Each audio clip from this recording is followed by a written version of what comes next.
Hi, I'm Pastor Adam Strode. And I'm David Knoll, and we are Disciples United. Today we're going to be covering an event called the Rapture. Now, rapture is a word that comes from the Latin rapio, and original Greek word for that was harpazo, which literally just meant to be caught up. We see this in 1 Thessalonians chapter 4, verse 17. After that, we who are still alive and are left will be caught up together with them in the clouds to meet the Lord in the air. And so we will be with the Lord forever. That's the rapture that's talked about in the Bible.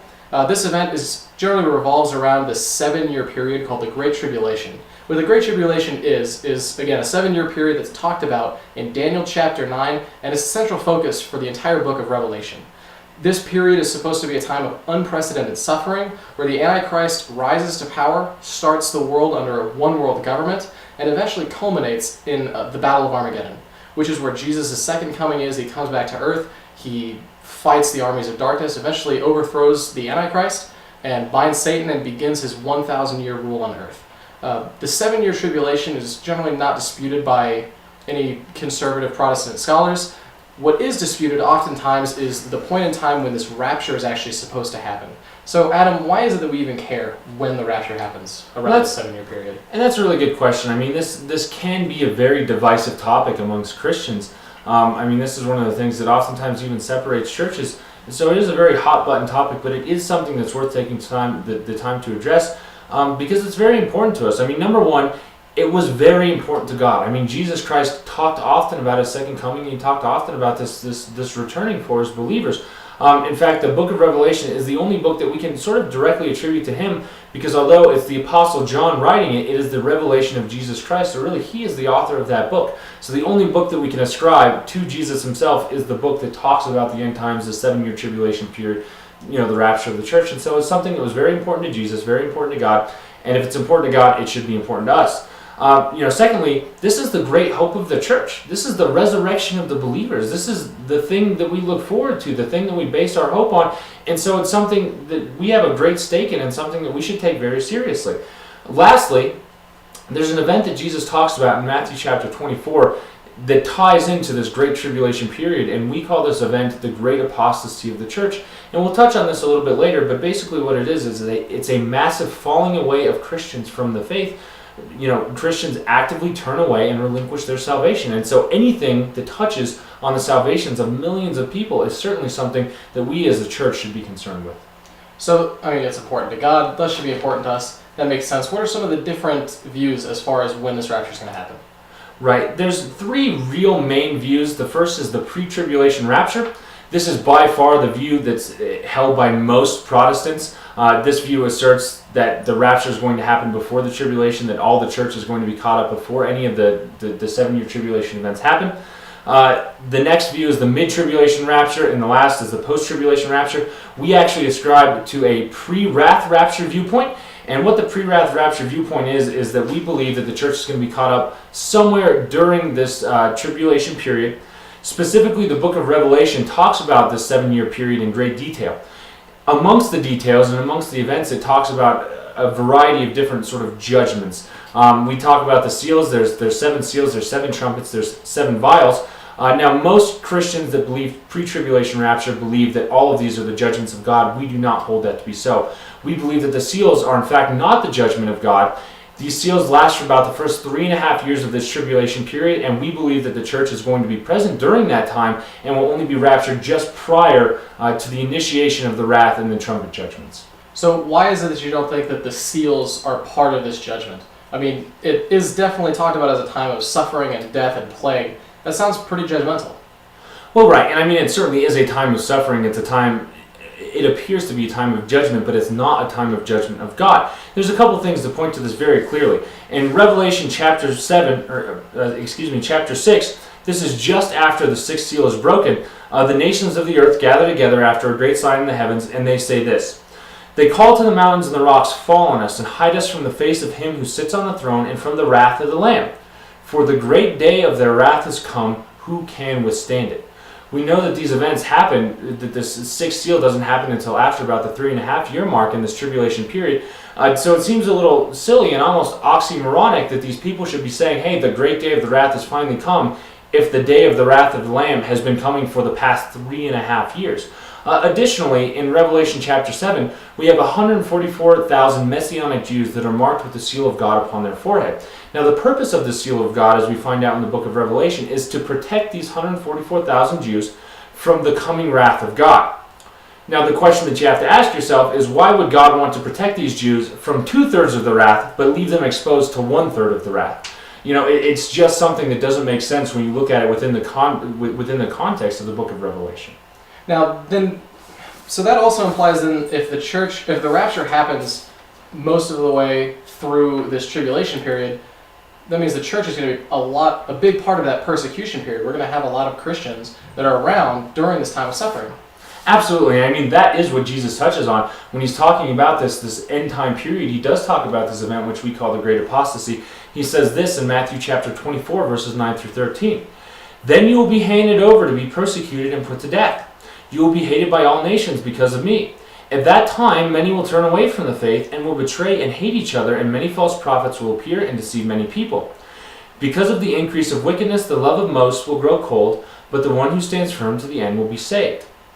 Now, what this is saying in very clear terms is that there's going to be, potentially millions of Christians that are going to relinquish their salvation and walk away from the faith or be deceived away from the faith because of not only the persecution of the times, but also this increase in wickedness and this increase in deception. So, I mean, that's something that is very important to us as the church. So here we're talking about this all being part of the church. He says, then you will be handed over to be persecuted. Who exactly is this you will be? Who's he talking to here? Well, and that's a really good question. A lot of the people that ascribe to the pre-tribulation rapture viewpoint think that Jesus is talking to these 144,000 Messianic Jews, but the problem is that we know from the chronology of both Revelation and from Matthew chapter 24 that this is not who he's talking to. These people that he's talking to happened before the sealing of the 144,000. He's talking to his apostles specifically. These are the forerunners and the forefathers of the church. He is speaking to Christians.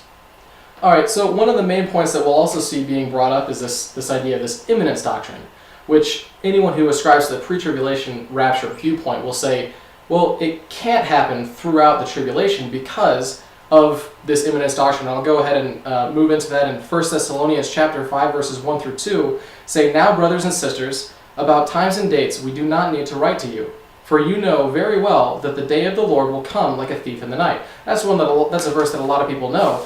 But that does seem to indicate that it's going to happen suddenly. I mean, that means that it couldn't happen in the middle of the tribulation. Right. And I want to stress that we're not saying that you can know the exact day or the hour. I mean, that's not what we're saying, but we are saying that you can know the general seasons. This is a verse that oftentimes pre-tribulation rapturists use to sort of promote this imminence doctrine. But the problem is that it's a proof text that's been ripped out of context of the rest of 1 Thessalonians chapter 5. Because when you read it within context, you find that this is a statement not about believers, but about unbelievers, or at least believers that are unprepared. Paul says this within context. Now, brothers and sisters, about times and dates we do not need to write you, for you know very well that the day of the Lord will come like a thief in the night. But you, brothers and sisters, are not in darkness so that this day should surprise you like a thief. You are all children of the light and children of the day. We do not belong to the night or to the darkness, so then let us not be like others who are asleep, but let us be awake and sober. I mean, so very clearly what he's saying is that if you're a non-believer, or if you're a Christian that's not prepared, yes, this day is going to overtake you like a thief in the night, but if you're alert, if you're on guard, if you're sober, and if you're watchful, this is something that should not surprise you. You should be expecting it. All right, but Jesus himself talks about a lot of other signs that lead up to this 7-year Great Tribulation. He talks about wars and rumors of wars. He talks about these earthquakes and increasing in natural disasters. Couldn't these be the signs that they're talking about that could still make pre-tribulation correct by saying, all right, imminence aside, this could all still happen before the tribulation? Well, that's a really good point. But again, I think that you need to take it in context of what Paul is talking about here, because, I mean, they derive this imminence doctrine from this 1 Thessalonians. It certainly doesn't seem that way when you put it in context, and when you read it within context of 2 Thessalonians, you find that this is certainly not the case at all. Now, what had happened in the church in Thessalonica was that there was sort of a heresy and there was sort of an upset going around that the rapture had already occurred, and a lot of the believers in Thessalonica were very afraid that they had already sort of left behind, that they had missed the boat and missed the rapture. And so Paul writes, and in his second letter to the Thessalonians, he addresses this very point in 2 Thessalonians chapter 2. he says this, and he describes the actual signs that we know we should see in order to know that the day of the wrath of the Lord has come. So he says this in chapter 2, verses 1 through 5. Concerning the coming of our Lord Jesus Christ and our being gathered to him, we ask you, brothers and sisters, not to become easily unsettled or alarmed by the teaching allegedly from us. Don't let anyone deceive you in any way, for that day will not come until the rebellion occurs, and this is referring to that great apostasy, and the man of lawlessness is revealed, the man doomed to destruction. He will oppose and will exalt himself over everything that is called God or is worshipped, so that he sets himself up in God's temple, proclaiming himself to be God. Now this is the Antichrist, and what Paul is saying here is that day, the gathering of the church to be with the Lord, is not going to come until the man of lawlessness is revealed and sits in this temple. We know that happens within the tribulation period, which means that the church is going to be there for at least a portion of this tribulation period. So what other evidence are we looking at then, moving forward into that? Kind of points to this pre-wrath view, but I mean, do we see anything else in the Bible that points to that as well? Well, absolutely. I mean, this is not a standalone passage by any means. I mean, there's a ton of textual information to support this pre-wrath rapture viewpoint. Specifically, I like to lay Matthew chapter 24, verses 29 through 31, right up next to Revelation chapter 6, verse 12 through 17. I think that you get a good chronology of sort of the events of the end times, and we see some strong parallels and some strong correlations to help lend credibility to this idea of pre-wrath rapture. So I'm going to start in Matthew chapter 24 and read verses 29 through 31. He says this, Immediately after the distress of those days, the sun will be darkened and the moon will not give its light. The stars will fall from the sky and the heavenly bodies will be shaken. This is a giant disturbance in the heavens. He goes on to say, Then will appear the sign of the Son of Man in the heavens. And all the people of the earth will mourn when they see the Son of Man coming on clouds of heaven with power and great glory. And he will send his angels with a loud trumpet call, and they will gather his elect from the four winds, from one end of the heavens to the other.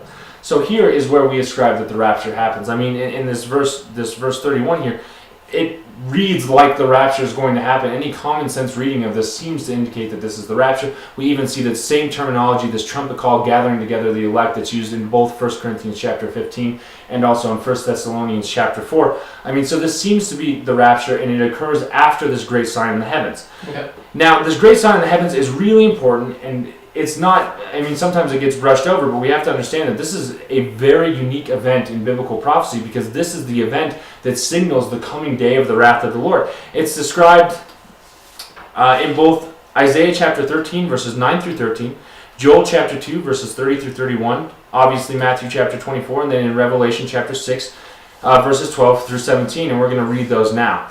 So it says this in Revelation chapter 6. I watched as he opened the sixth seal. There was a great earthquake, and the sun turned black like sackcloth made of goat hair. The whole moon turned blood red, and the stars in the sky fell to the earth, as figs drop from a fig tree when shaken by a strong wind. The heavens receded like a scroll being rolled up, and every mountain and island was removed from its place. Then the kings of the earth, the princes, the generals, the rich, the mighty, and everyone else, both slave and free, hid themselves in the caves and among the rocks of the mountains. They called to the mountains and the rocks, Fall on us, and hide us from the face of him who sits on the throne and from the wrath of the Lamb, for the great day of the wrath is coming, who can withstand it? So here again, we see this great sign, which corresponds to the sixth seal, which we know happens far into the tribulation period, and it's followed by the coming of the great day of the wrath of the Lord, as it's described both here in Revelation, also in Matthew. Now, from the Matthew chronology, we see that the rapture happens after this, so we should expect to see sort of a correspondence in the book of Revelation, and in fact we do. In Revelation chapter 7, just after the marking of the 144,000 in preparation for the wrath, we see a great multitude suddenly appear. It says this, After this I looked, and there before me was a great multitude that no one could count, from every nation, tribe, people, and language, standing before the throne and before the Lamb. They were wearing white robes and were holding palm branches in their hands. Then one of the elders asked me, These in the white robes, who are they and where did they come from? I answered, Sir, you know. And he said, These are they who have come up out of the great tribulation. They have washed their robes and made them white in the blood of the Lamb. So we see the rapture happen in verse 31 in Matthew chapter 24. And here we see a multitude of people suddenly coming up out of the great tribulation and appearing before the throne of God. This corresponds to the rapture. Now, at the very least, if you ascribe to pre-tribulation rapture, you have to at least see the point that there's two raptures. And since there's not biblical evidence to support the idea of two raptures, it just makes the most sense within the context of the Bible and within the context of the passages that pre-wrath rapture is the most likely option. Okay, so to go ahead and wrap up what we've talked about here today, end times is very important. to us because it's important to God. And if it's important to God, we should be paying attention to that. The Bible seems to have the most textual evidence talking about the rapture coming at this specific point in time, well within the rapture, at least in between the 6th and 7th seal. And lastly, we see that this implies that the church is going to be a part of this, at least the beginning parts of this tribulation period, which means as a church, we should be preparing for this. Absolutely. I mean, that kind of about covers what we talked about today. I think so. So, all right, everyone, thanks so much for watching our podcast here today on Pre-Wrath Rapture. Make sure you guys click the like button down here below the video. Leave any questions and comments on this particular podcast down below, or any questions that you'd like to see us cover in future podcasts. You can go ahead and leave them there too as well. Go ahead and click the subscribe button on top. That'll help you follow us and keep track of all these videos as we release them into the future. And again, visit the website, guys. That's disciplesunited.org. That'll help you keep in touch with us and any other ministries that we happen to be doing at the time. So thanks so much again for watching, and God bless, guys. God bless.